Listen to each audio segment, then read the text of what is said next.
Hello everyone, আসসালামু আলাইকুম। আজকে যে পরিমাণের গরম, আকাশ দেখে মনে হচ্ছে আকাশ যেন নিজেকে উজাড় করে দিয়ে জমিনের বুকে রোদ ঢেলে দিচ্ছে।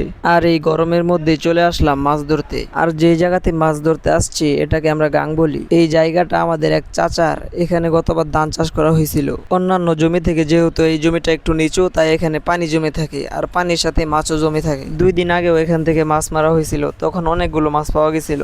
আর যে গুড়া মাছগুলো ছিল ওই মাছগুলো মারতে পারিনি, তাই আজকে পানি সেচ দিলাম গুড়া মাছগুলো মারার জন্য। পানি কমে যাওয়ার পরও গুড়া মাছগুলো আসতেছিল না, তাই আব্বা হাত দিয়ে ঠেলে ঠেলে গুড়া মাছগুলো নিয়ে আসতেছিল জালের দিকে। বাজারে তো কতই মাছ পাওয়া যায়, কিন্তু এরকম মাছ বাজারে খুব কমই পাওয়া যায়। জাল তোলার পরে জালের মধ্যে যে জঙ্গলগুলো ছিল এই জঙ্গলগুলোর সাথে অনেকগুলো গুড়া মাছ ছিল, আর সেই গুড়া মাছগুলো আমি বাঁচতেছিলাম। আর এইখানে যে ছোট ছোট পোলাবানগুলো ছিল তারা মাছ ধরার জন্য অনেকক্ষণ ধরে অপেক্ষা করতেছিল। আজকে যে পরিমাণে রোদ, মাছ ধরাটা খুব কষ্ট হয়ে গেছে। আমার হাতে যে মাছটা দেখতেছেন এটাকে আমরা খৈলসা বলে থাকি। এটাকে দেখতে কই মাছের মতোই দেখা যায়। মাছের ওয়াশ দেখে সবাই বলতেছিল এখানে কই মাছ পাওয়া যাবে, কিন্তু মাছ মারার পরে দেখি সব খৈলসা মাছ, কই মাছ খুব কম। অনেক দিন পরে এভাবে মাছ ধরলাম। মাছগুলো যেহেতু কাদার মধ্যে থেকে তোলা হয়েছে তাই অনেক কাদা লেগেছিল, তাই কাদাগুলো পরিষ্কার করে নিলাম।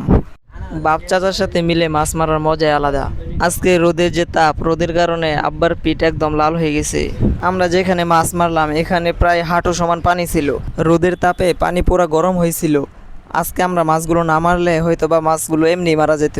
এখান থেকে পানি সেচ দিয়ে যেখানে ফালানো হয়েছিল ওখান থেকে আবার ছেড়ে দিলাম, কারণ এখানে অনেকগুলো মাছ এখনও আছে যেগুলো ধরা যায় নাই। এখানে আগে ধান ক্ষেত ছিল, ধান কাটার সময় পুরোটা পানি ভরা ছিল, তাই শুধু ধানের আগাটা কাটা হয়েছে।